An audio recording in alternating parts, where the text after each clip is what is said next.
ಎಲ್ಲ ವಿದ್ಯಾರ್ಥಿಗಳನ್ನು ಆತ್ಮೀಯವಾಗಿ ಸ್ವಾಗತಿಸುತ್ತಾ, ಆತ್ಮೀಯ ವಿದ್ಯಾರ್ಥಿಗಳೇ, ವ್ಯಾಕರಣ ಭಾಗದಲ್ಲಿ ಬರುವ ಪ್ರಮುಖ ಅಂಶವಾಗಿರುವ ಕ್ರಿಯಾಪದ ಎಂದರೇನು ಮತ್ತು ಅದರಲ್ಲಿ ಬರುವ ಎರಡು ವಿಧಗಳು, ಸಕರ್ಮಕ ಮತ್ತು ಅಕರ್ಮಕ, ಈ ಒಂದು ಅಂಶಗಳ ಬಗ್ಗೆ ಇವತ್ತಿನ ಅವಧಿಯಲ್ಲಿ ಅಧ್ಯಯನ ಮಾಡೋಣ. ಕ್ರಿಯಾಪದ ಎಂದರೆ ಸಾಮಾನ್ಯವಾಗಿ ಕ್ರಿಯೆಯ ಅರ್ಥವನ್ನು ಸೂಚಿಸುವ ಪದಗಳಿಗೆ ನಾವು ಕ್ರಿಯಾಪದ ಎಂದು ಕರಿತಾ ಇದ್ದೇವೆ. ಕ್ರಿಯಾಪದಕ್ಕೆ ಇಂಗ್ಲೀಷ್ನಲ್ಲಿ ನಾವು ವರ್ಬ್ ಎಂದು ಕರಿತಾ ಇದ್ದೇವೆ. ಕ್ರಿಯಾಪದದ ಮೂಲ ರೂಪಕ್ಕೆ ಕ್ರಿಯಾ ಪ್ರಕೃತಿ ಅಥವಾ ಕ್ರಿಯಾಧಾತು ಎಂದು ಕರಿತಾ ಇದ್ದೇವೆ. ಈ ಕ್ರಿಯಾಧಾತುವಿನಲ್ಲಿ ಎರಡು ವಿಧಗಳು ಬರ್ತಾ ಇದ್ದಾವೆ, ಸಕರ್ಮಕ ಮತ್ತು ಅಕರ್ಮಕ. ಈ ಎಲ್ಲ ಅಂಶಗಳ ಬಗ್ಗೆ ಇವತ್ತಿನ ಅವಧಿಯಲ್ಲಿ ಅಧ್ಯಯನ ಮಾಡೋಣ. ಇಲ್ಲಿ ಕೆಲವೊಂದು ಉದಾಹರಣೆಗಳನ್ನು ನೀಡಲಾಗಿದೆ. ತಾಯಿಯು ಅಡುಗೆಯನ್ನು ಮಾಡುತ್ತಾಳೆ, ತಂದೆಯು ಕೆಲಸವನ್ನು ಮಾಡಿದನು, ಅವನು ಊಟವನ್ನು ಮಾಡುವವನು, ದೇವರು ಒಳ್ಳೆಯದನ್ನು ಮಾಡಲಿ. ಇಲ್ಲಿ ಮಾಡುತ್ತಾಳೆ, ಮಾಡಿದನು, ಮಾಡುವವನು, ಮಾಡಲಿ ಈ ಕ್ರಿಯಾಪದಗಳಿಗೆ ಅಡ್ಡಗೆರೆಯನ್ನು ಎಳೆಯಲಾಗಿದೆ. ಇವು ಕ್ರಿಯೆ ಪೂರ್ಣಗೊಂಡಿದೆ ಎಂಬುದನ್ನು ಸೂಚಿಸ್ತಾ ಇದ್ದಾವೆ. ಕ್ರಿಯೆಯನ್ನು ಸೂಚಿಸುವ ಪದಗಳು ಅಥವಾ ಕ್ರಿಯೆ ಪೂರ್ಣಗೊಂಡಿರುವ ಸೂಚಿಸುವ ಪದಗಳಿಗೆ ನಾವು ಕ್ರಿಯಾಪದ ಎಂದು ಕರೆಯಬಹುದು. ಕ್ರಿಯಾಪದದ ಮೂಲ ರೂಪಕ್ಕೆ ಕ್ರಿಯಾ ಪ್ರಕೃತಿ ಅಥವಾ ಕ್ರಿಯಾಧಾತು ಎಂದು ಕರಿತಾ ಇದ್ದೇವೆ. ಇಲ್ಲೇ ಮಾಡುತ್ತಾಳೆ, ಮಾಡಿದನು, ಮಾಡುವವನು, ಮಾಡಲಿ, ಇದರ ಮೂಲ ರೂಪ ಮಾಡು, ಮಾಡು, ಮಾಡು ಎಂದು ಅರ್ಥ ಆಗ್ತಾ ಇದೆ. ಮಾಡು ಎಂಬುದು ಕ್ರಿಯಾ ಪ್ರಕೃತಿ ಅಥವಾ ಕ್ರಿಯಾಧಾತು. ಇದು ಕ್ರಿಯಾಪದದ ಮೂಲ ರೂಪ. ಕ್ರಿಯೆಯ ಅರ್ಥವನ್ನು ಸೂಚಿಸುವ ಪ್ರತ್ಯಯ, ಆ ಪ್ರತ್ಯಯಕ್ಕೆ ನಾವು ಕ್ರಿಯಾ ಪ್ರಕೃತಿ ಅಥವಾ ಧಾತು ಅಥವಾ ಕ್ರಿಯಾಪದದ ಮೂಲ ರೂಪವೇ ಧಾತು ಎಂದು ನಾವು ಕರಿತಾ ಇದ್ದೇವೆ. ಇಲ್ಲಿ ಸಕರ್ಮಕ ಮತ್ತು ಅಕರ್ಮಕ ಧಾತುಗಳು ಈ ಕ್ರಿಯಾ ಪ್ರಕೃತಿಯಲ್ಲಿ ಎರಡು ವಿಧಗಳನ್ನಾಗಿ ಮಾಡ್ತಾ ಇದ್ದಾರೆ, ಸಕರ್ಮಕ ಮತ್ತು ಅಕರ್ಮಕ. ಇಲ್ಲಿ ಉದಾಹರಣೆಗಳನ್ನು ನೋಡಿದಾಗ, ರಾಮನು ಗಿಡವನ್ನು ನೆಟ್ಟನು, ಶಿಲ್ಪಿಗಳು ಗುಡಿಯನ್ನು ಕಟ್ಟಿದರು, ವಿದ್ಯಾರ್ಥಿಗಳು ಪಾಠವನ್ನು ಓದಿದರು. ಈ ಮೂರು ಉದಾಹರಣೆಗಳನ್ನು ನೋಡಿದಾಗ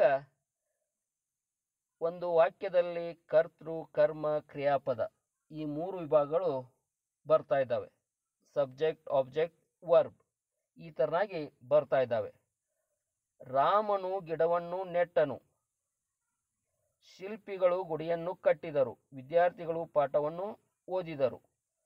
ಹಾಗಾದರೆ ಸಕರ್ಮಕ ಧಾತು ಎಂದರೇನು ಎಂಬುದರ ಬಗ್ಗೆ ನೋಡೋಣ.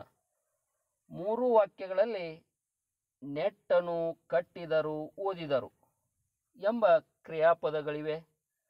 ಆ ಕ್ರಿಯಾಪದಗಳಿಗೆ ನಾವು ಪ್ರಶ್ನೆಯನ್ನು ಮಾಡಿದಾಗ, ಏನನ್ನು ಎಂಬ ಪ್ರಶ್ನೆ ಹಾಕಿದಾಗ ಅನುಕ್ರಮವಾಗಿ ಗಿಡವನ್ನು, ಗುಡಿಯನ್ನು, ಪಾಠವನ್ನು ಎಂಬ ಉತ್ತರ ದೊರೆತಾ ಇದೆ. ಇಂತಹ ಪದಗಳಿಗೆ ಕರ್ಮಪದಗಳು ಎಂದು ನಾವು ಕರಿತಾ ಇದ್ದೇವೆ. ವಾಕ್ಯದಲ್ಲಿ ಕರ್ಮಪದ ಎಂದರೆ ಪ್ರಶ್ನೆಯನ್ನು ಮಾಡಿದಾಗ ಕರ್ಮಪದ ಉದ್ಭವಿಸ್ತಾ ಇದೆ. ಇಲ್ಲಿ ರಾಮನು ಗಿಡವನ್ನು ನೆಟ್ಟನು, ರಾಮನು ಏನನ್ನು ನೆಟ್ಟನು ಎಂದು ಪ್ರಶ್ನೆ ಮಾಡಿದಾಗ ಗಿಡವನ್ನು ಎಂಬ ಕರ್ಮಪದ ಉತ್ತರ ಬರ್ತಾ ಇದೆ. ಶಿಲ್ಪಿಗಳು ಏನನ್ನು ಕಟ್ಟಿದರು, ಶಿಲ್ಪಿಗಳು ಗುಡಿಯನ್ನು ಕಟ್ಟಿದರು, ಗುಡಿ ಎಂಬ ಒಂದು ಕರ್ಮಪದ ಬರ್ತಾ ಇದೆ. ವಿದ್ಯಾರ್ಥಿಗಳು ಏನನ್ನು ಓದಿದರು, ವಿದ್ಯಾರ್ಥಿಗಳು ಪಾಠವನ್ನು ಓದಿದರು, ಪಾಠವನ್ನು ಎಂಬುದು ಕರ್ಮಪದ ಸೂಚಿಸುವ ಪದ. ಇಲ್ಲಿ ಮೂರು ಕ್ರಿಯಾಪದಗಳಲ್ಲಿ ನೆಡು, ಕಟ್ಟು, ಓದು ಎಂಬ ಧಾತುಗಳಿವೆ. ಕ್ರಿಯಾಪದದ ಮೂಲ ರೂಪವಾಗಿರ್ತಕ್ಕಂಥ ನೆಟ್ಟನು ಎಂಬಲ್ಲಿ ನೆಡು ಎಂಬ ಧಾತು ಇದೆ, ಕಟ್ಟಿದರು ಎಂಬಲ್ಲಿ ಕಟ್ಟು ಎಂಬ ಧಾತು ಇದೆ, ಓದಿದರು ಎಂಬಲ್ಲಿ ಓದು ಎಂಬ ಧಾತು ಇದೆ. ಇಲ್ಲಿ ನಾವು ಈ ಧಾತುಗಳಿಗೆ, ಈ ಎಲ್ಲ ಧಾತುಗಳಿಗೆ, ನೆಡು, ಕಟ್ಟು, ಓದು, ಈ ಎಲ್ಲ ಧಾತುಗಳಿಗೆ ಕರ್ಮಪದ ಬೇಕಾಗ್ತಾ ಇದೆ. ಇಲ್ಲದಿದ್ದರೆ ವಾಕ್ಯ ಪೂರ್ಣ ಅರ್ಥವನ್ನು ಕೊಡುವುದಿಲ್ಲ. ಹಾಗಾದರೆ ಸಕರ್ಮಕ ಧಾತು ಅಂತಂದರೆ ಕರ್ಮಪದವನ್ನು ಬಯಸುವ ಧಾತುಗಳೇ ಸಕರ್ಮಕ ಧಾತುಗಳು. ಸರಿಯಾಗಿ ನೆನಪಿನಲ್ಲಿ ಇಟ್ಕೋಬೇಕು. ಕರ್ಮ ಪದವನ್ನು ಬಯಸುವ ಧಾತುಗಳೇ ಸಕರ್ಮಕ ಧಾತುಗಳು.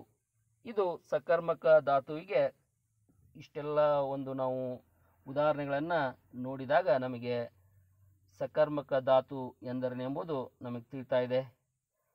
ಇನ್ನು ಅಕರ್ಮಕ ಧಾತುವಿನ ಬಗ್ಗೆ ತಿಳಿಯೋಣ. ಇಲ್ಲಿ ಕೆಲವೊಂದು ಉದಾಹರಣೆಗಳನ್ನು ಕೊಡಲಾಗಿದೆ. ಕೂಸು ಮಲಗಿತು, ಅವನು ಬದುಕಿದನು, ಆಕಾಶ ಹೊಳೆಯುತ್ತಿದೆ. ಇಲ್ಲಿ ಮಲಗಿತು, ಬದುಕಿದನು, ಹೊಳೆಯುತ್ತಿದೆ ಎಂಬ ಕ್ರಿಯಾಪದಗಳಿವೆ. ಈ ಕ್ರಿಯಾಪದಗಳಿಗೆ ಏನನ್ನು ಎಂದು ನಾವು ಇಲ್ಲಿ ಪ್ರಶ್ನೆಯನ್ನು ಮಾಡಲಿಕ್ಕೆ ಬರುವುದಿಲ್ಲ. ಸಕರ್ಮಕ ಕ್ರಿಯಾಪದದಲ್ಲಿ ನಾವು ಪ್ರಶ್ನೆಯನ್ನು ಮಾಡ್ಬೋದು. ಪ್ರಶ್ನೆಯನ್ನು ಮಾಡಿದಾಗ ಅಲ್ಲಿ ನಮಗೆ ಸರಿಯಾದ ಒಂದು ಉತ್ತರ ಬರ್ತಾ ಇದೆ. ರಾಮನು ಗಿಡವನ್ನು ನೆಟ್ಟನು. ರಾಮನು ಏನನ್ನು ನೆಟ್ಟನು ಅಂದರೆ ಉತ್ತರ ಗಿಡವನ್ನು ಎಂದು ನಮಗೆ ಉತ್ತರ ಬರ್ತಾ ಇದೆ.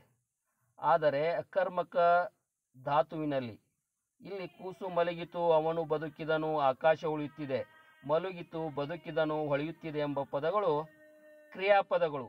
ಈ ಕ್ರಿಯಾಪದಗಳಿಗೆ ಏನನ್ನು ಎಂದು ಪ್ರಶ್ನೆ ಹಾಕಲು ನಮಗೆ ಸಾಧ್ಯವಿಲ್ಲ.